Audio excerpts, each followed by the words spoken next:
दोस्त विलोपन विधि से हम समीकरण को हल करने के लिए करते हैं तो क्या करते हैं दोस्त, विलोपन विधि का मतलब होता है किसी टर्म को विलोपित कर देना, यानी कि हटा देना या छुपा देना। तो दोस्त विलोपन विधि से हम हल करने के लिए एक्स वाले टर्म को या वाई वाले टर्म को, किसी एक टर्म को विलुप्त करते हैं। तो चलिए हम यहाँ पर एक्स वाले टर्म को विलुप्त करते हैं। तो एक्स वाले टर्म को विलुप्त करने के लिए क्या करेंगे, एक्स के गुणांक के ऊपर वाले समीकरण में गुना करेंगे और वाई वाले टर्म के और ऊपर वाला जो x का गुणांक है नीचे वाला में गुना करेंगे। तो यानी कि 2 से गुना कर देंगे ऊपर में और 3 से गुना कर देंगे नीचे में। तो आप इस समीकरण को रीराइट कीजिए, दोबारा लिखिए। तो इस समीकरण कितना हो जाएगा, 6 हो जाएगा, x हो जाएगा प्लस 4 कितना हो जाएगा, 4 नहीं होगा 8y हो जाएगा बराबर कितना हो जाएगा, 10 हो जाएगा। उसी तरह से a वाला टर्म कितना हो जाएगा, 6x माइनस कितना हो जाएगा, 3 दूना 6y हो जाएगा बराबर कितना हो जाएगा, 3 दूना 6 हो जाएगा और यहाँ पर 10 दूना 20 हो जाएगा। अब हम इसको क्या करेंगे दोस्त, इसको हम घटाने पर लिखेंगे। कथी करने पर लिखेंगे, घटाने पर, क्योंकि जब हम इसको घटाएंगे तभी यह दोनों कटेगा ना,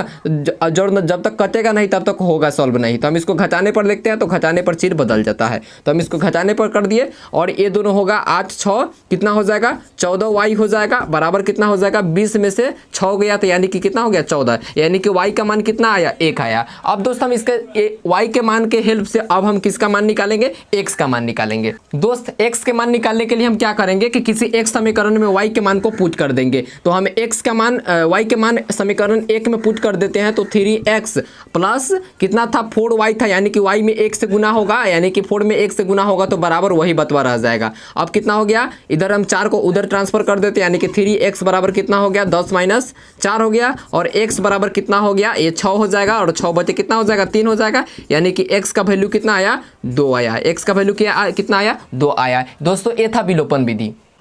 दोस्त जब आपको प्रतिस्थापन विधि से किसी समीकरण को हल करना होता है ना, तो प्रतिस्थापन विधि का मतलब होता है किसी एक को एक जगह से दूसरा जगह पर प्रतिस्थापित करना, यानी कि एक जगह से उठा करके दूसरा जगह पर पटक देना। तो आज हम देखेंगे इस समीकरण को प्रतिस्थापित विधि से कैसे हल किया जाता है। तो प्रतिस्थापन विधि से हल करने के लिए हम लोग दोस्त किसी एक समीकरण को लेते हैं और उसमें से x का या y का मान निकालते हैं। तो चलिए हम समीकरण 1 से चलते हैं और इससे हम x का मान निकालते हैं या y का मान निकालते हैं। तो चलिए हम x का मान निकालते हैं इस समीकरण से।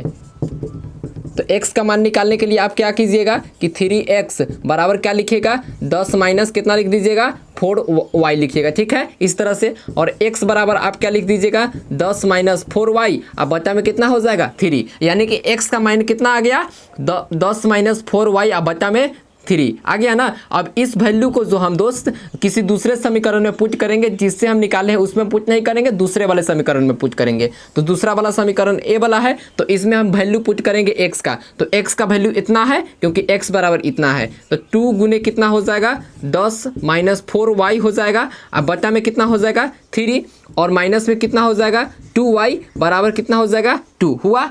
दोस्त तो यहाँ तक हमने किसका वैल्यू पुट कर दिया, x का वैल्यू यहाँ पे पुट कीजिए। अब ध्यान दीजिए ये जो 2 है इसमें भी गुना होगा और इसमें भी गुना होगा। क्यों होगा, क्योंकि x का वैल्यू इतना था, तो x का वैल्यू इतना था तो 20 कितना हो जाएगा, 20 हो जाएगा सिर्फ, और कितना हो जाएगा ए वाला 8y हो जाएगा और बटा में कितना हो जाएगा 3 माइनस 2y, अब बटा में कितना हो जाएगा 1 बराबर कितना हो गया 2। अब कहिएगा हम इस 3 को इधर भेजा दे, तो नहीं भेजा सकते हैं क्योंकि इस पूरे के नीचे नहीं है। तो इस पूरे के नीचे लाने के लिए हम इसको बटा पके मायाती करेंगे, घटाव करेंगे।